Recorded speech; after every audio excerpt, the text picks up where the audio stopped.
Set in the 70s, the film opens in Bay City, where the city's most notorious drug kingpin, Reese, is seen doing dirty business on a yacht with his pawn, Kitty.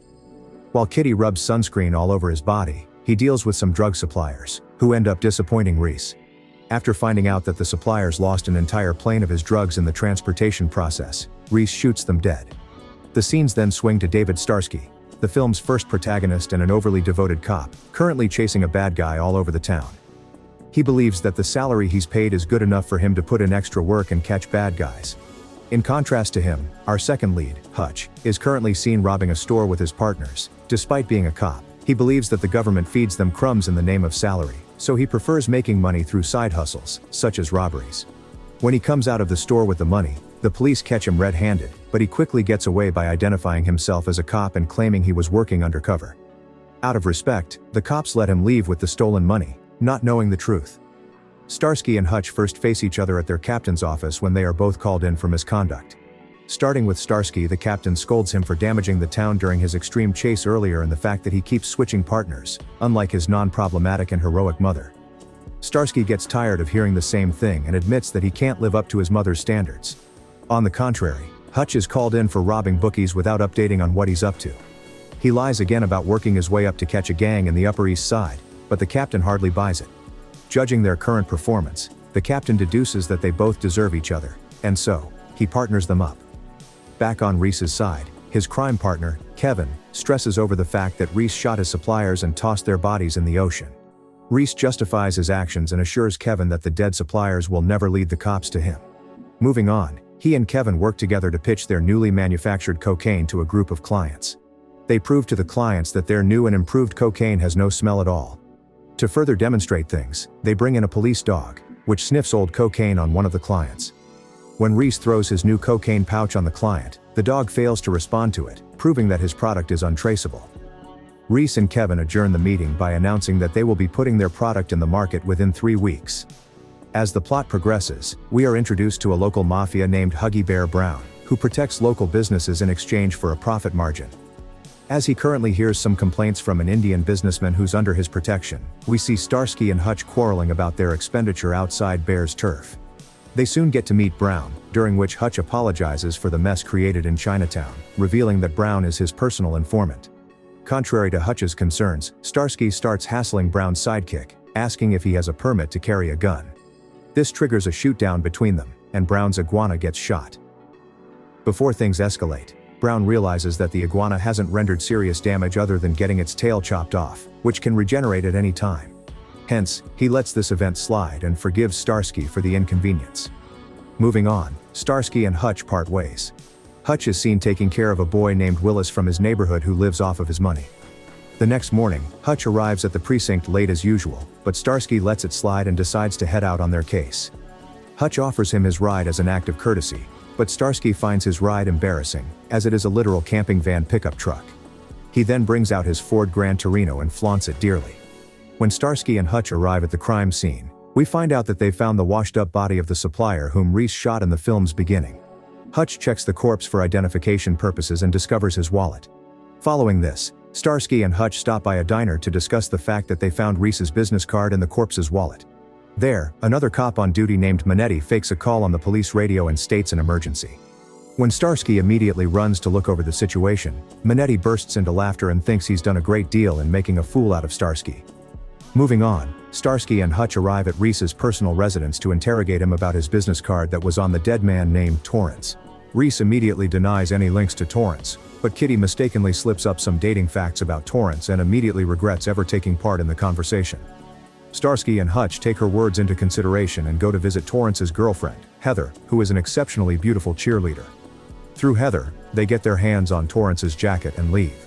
On their way, Hutch makes Starsky stop at Willis's school and picks him up, explaining to Starsky that his mother is busy on workdays, due to which he has to take care of Willis. Starsky is baffled by the idea of babysitting a kid while they're on duty, but he lets it slide once again.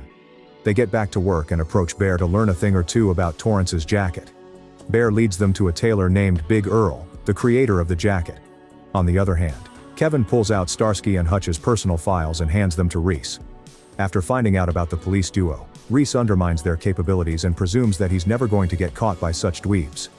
In the meantime, Starsky and Hutch go for their personal grooming in their precinct's bathroom, where Minetti and other cops pull Starsky's leg, prompting a physical fight. The captain barges in and breaks their fight while only passing Starsky the disappointing looks. Starsky doesn't mind and gets ready for his next venture with Hutch. Both partners disguise themselves as cowboys and arrive at a cowboy bar to find Big Earl. Things get out of hand, and they get into hand-to-hand combat with the bar people. Starsky and Hutch show great compatibility during their fight, due to which they win for the first time. In the end, the bartender reveals that Big Earl hasn't frequented their bar anymore since he's been in prison for the past 2 weeks.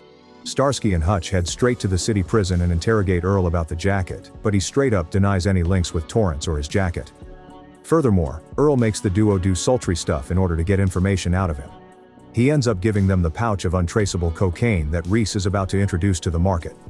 Hutch and Starsky bring it back to the precinct and show it to their captain, who gets disappointed once again, and mistakes the cocaine for a bag of sweetener. On the other hand, Earl calls Reese from prison, and lets him know that he was visited by cops. Rendering the cocaine as useless evidence, Hutch brings it home and stashes it away. The same day, he and Starsky host 2 cheerleaders from Heather's group. When Starsky makes coffee for them, he doesn't find any sugar in the house, so Hutch gives him the cocaine, which their captain rendered as a sweetener. Not knowing that it is a real drug, they consume it in large amounts and get high really quickly. They end up taking the cheerleaders into a disco bar, where Starsky gets all heated up and performs some bold dance moves. By the end of the night, Hutch carries him all the way back to his place and puts him to bed, after which he goes to Pound Town with both cheerleaders all by himself. When Starsky wakes up the next day, he feels hungover, so Hutch brews him a hangover drink. When the duo heads out for work, an Asian assassin named Chow opens fire on them. Starsky and Hutch dodge the bullets, whereas Starsky's car renders all the damage. Livid to see holes in his car, Starsky chases Chow all the way to his apartment and arrests him. When he brings him in for interrogation, he denies any links with Reese and states that the people who hired him kept their identities hidden. However, he overheard them discussing the arrangements for their daughter's coming-of-age party on a yacht.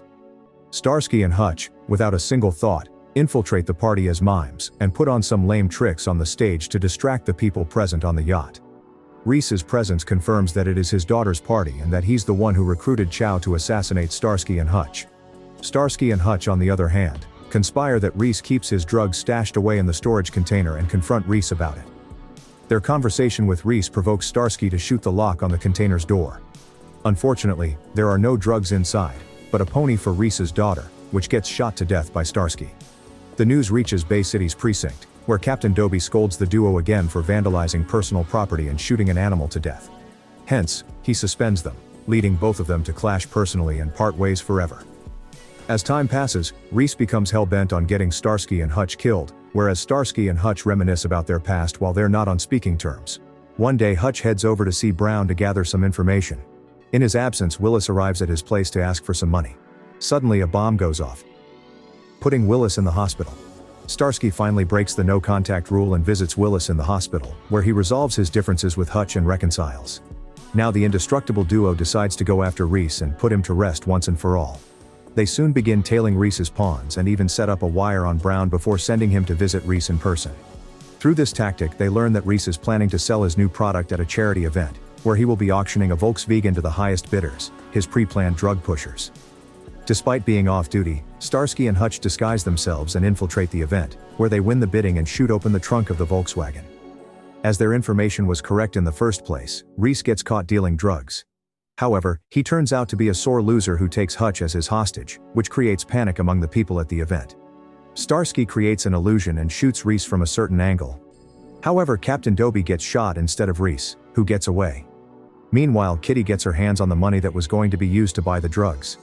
She unites with Reese, and together, they flee with the cash. Starsky and Hutch don't give up and pursue them in Starsky's dashing Ford over a golf course. Reese and Kitty get away on their yacht and celebrate their successful escape. Starsky and Hutch make a desperate move to ram their car into Reese's yacht. They speed up on the pier and scale the ramp, hoping to fly above the yacht and crash into it. However, they fly past the yacht and drown. Luckily, Brown is already hiding on the yacht. He knocks Reese out and helps the cops capture him. The scene switches to the cops celebrating the capture of Bay City's most notorious drug lord, whereas Starsky mourns the loss of his Ford, which drowned. Brown surprises him with the same Ford model, which he claims to have bought from the original Starsky and Hutch from the sitcom. Now happier than ever, Starsky and Hutch take their new Ford out for a spin. Here, The film ends. Thanks for watching the video. Please don't forget to like and subscribe to our channel for more amazing recaps like that.